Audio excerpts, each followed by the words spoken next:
Marathi English फक्त कन्नड मध्ये विचारू नका. मतदानाचा हक्क बजावलेला आहे, काय सांगाल दादा? नाही काय, एकतर लोकशाहीमध्ये आज इथं भारतरत्न डॉक्टर बाबासाहेब आंबेडकरांनी जो हक्क आपल्याला दिला तो बजवायला मी इथं आलेलो आहे.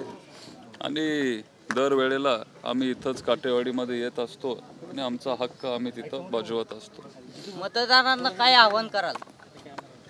की बारामतीच्या भविष्याचा विचार सगळ्यांनी केला पाहिजे. पवार साहेबांना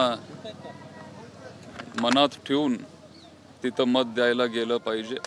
पवार साहेबांनी केलेला विकास, त्यांनी बारामतीचं उंचवलेलं नाव, हे सगळं त्यांनी लक्षात ठेवलं पाहिजे. आणि त्यांचे विचार घेऊन आपण पुढं चाललोय.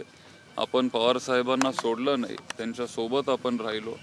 आणि महायुतीच्या ऐवजी महाविकास आघाडीला सगळ्या मतदारांनी, बारामतीकरांनी साथ द्यावी एवढंच मी विनंती करतो आणि ते देतील असा विश्वास व्यक्त करतो. तुम्ही मतदान केंद्रामध्ये आतमध्ये मोबाईल नेला होता अशी एक हे सुरू आहे. तुम्ही मोबाईल नेला होता का आतमध्ये मतदान केंद्रात? नाही, तुम्ही विचारू शकता त्यांना. मोबाईल मी बाहेरच ठेवलेला.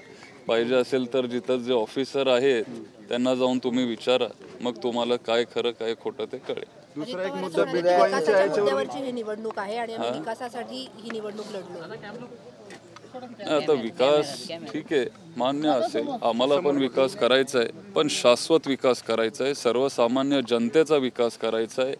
जी सामान्य गरजू गोरगरीब जी जनता आहे 99% ते आहेत आणि त्यांच्यासाठी आम्हाला शाश्वत विकास करायचा आहे. बेसिक सुविधा जे त्यांना मिळत नाहीये ते सुविधा आम्ही त्यांना मिळवून देणार आहे. त्यांच्यासाठी दिवस रात्र आम्ही झटत राहणार आणि सगळ्या बारामतीकरांसाठी आम्ही काम करत राहणार. काल सुप्रियाताईंवरती एक बिटकॉइनच्या विषयावरून त्यांचा ऑडिओ, त्यांचा आणि नाना पटोलेंचा व्हायरल झालाय.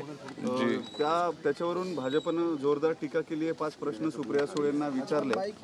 काय तुमची भूमिका आहे? त्यांनी डिनाय केलंय की तो आवाज नाही, तर त्यांचा नाहीये ते. मी खरं तर ती ऑडिओ क्लिप मी ऐकलीच नाहीये. माझी पहिलीच निवडणूक आहे, त्याच्यामुळं भरपूर एक फोटो घेऊ ना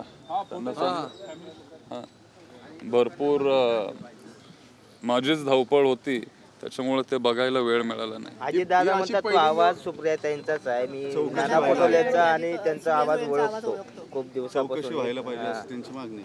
ठीक आहे, तुम्ही त्यांना विचारायला पाहिजे, कारण मी ते बघितलंच नाहीये. मला जरा एकदा क्लिप बघू दे. पण ताई असं करतील असं मला वाटत नाही. यावेळी पहिल्यांदाच असं झालं की अजित पवार आणि शरद पवार साहेब दोघांनाही बारामतीमध्ये अधिकाधिक वेळ द्यावा लागला आणि अगदी म्हणजे सुरुवातीची नारळ फोडण्याची सभा आणि ते शेवटी समारोपाच्या सभाला येणारे दोघेही, त्यांना दोघांनाही बारामतीमध्ये सांगता सभेला सगळे दरवेळेला असतात, त्याच्यात काही वेगळं नाहीये. आणि पवार साहेबांनी एकच दिवस दिलेला. जास्त वेळ म्हणजे जर देऊ शकले असते तर बरं झालं असतं आमच्यासाठी पण त्यांना शेवटी महाराष्ट्राची जबाबदारी आहे. बाकीकडे पण उमेदवार आहेत. पवार साहेबांनी एक दिवस दिला, तो आमच्यासाठी खूप जास्त वेळ आहे. त्यांनी एवढा वेळ एक दिवस पण कधीच ह्याच्या आधी इथं प्रचारासाठी दिला नव्हता. तो माझ्यासाठी दिला. मी मनापासून त्यांचा आभारी. आणि दुसऱ्यांनी जेवढा वेळ दिलाय किंवा त्यांना कुठल्या पद्धतीने काम करायचंय, शेवटी लोकशाहीमध्ये सगळ्यांचा अधिकार आहे आणि सगळे त्यांच्या पद्धतीने काम करू शकतात. पहला चुनाव है आपका, किस तरह से किसे आप इस चुनाव को देखते हैं? नहीं, अभी जो हमको कष्ट लेने थे वो सब कष्ट हम सब ने लिए. मेरा कुटुंब, परिवार, सब हमारे जो कार्यकर्ता है, सब ने बहुत मेहनत ली.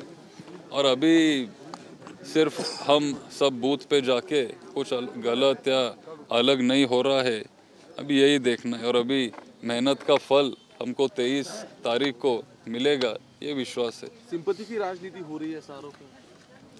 सिंपैथी की राजनीति कौन कर रहा है? हम या जो हमारे सामने.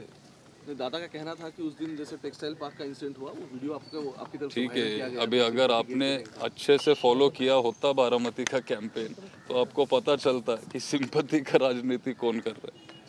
काल शरयू मोटरवर बिटकॉइन का इशू हुआ है, मतलब भाजपा की तरफ से कल देर रात को प्रेस कॉन्फ्रेंस कंडक्ट की गई। नहीं वो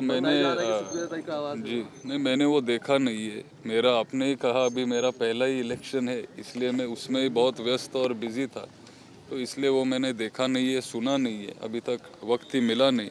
पर ताई ऐसे कर ही नहीं सकते, मुझे लगता नहीं है कि वो ताई का आवाज़ होगा। तो क्या अगर इस मामले में इंक्वायरी बैठती तो उसे सपोर्ट करेंगे क्या अगर इस मामले में इंक्वायरी बैठती है जैसे अजित अभी अगर मगर ये सब अगर का सवाल है, अगर वो होगा तब आप आ जाइए और मुझे पूछिए।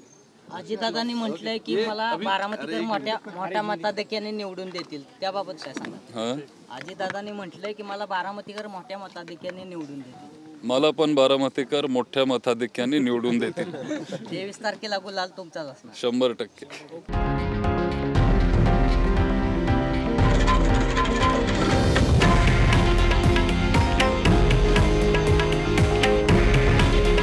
हे आहे देशातील नंबर 1 न्यूज नेटवर्क आणि आपण पाहत आहात TV9 मराठी. काळजी तुमची, हित महाराष्ट्राचं.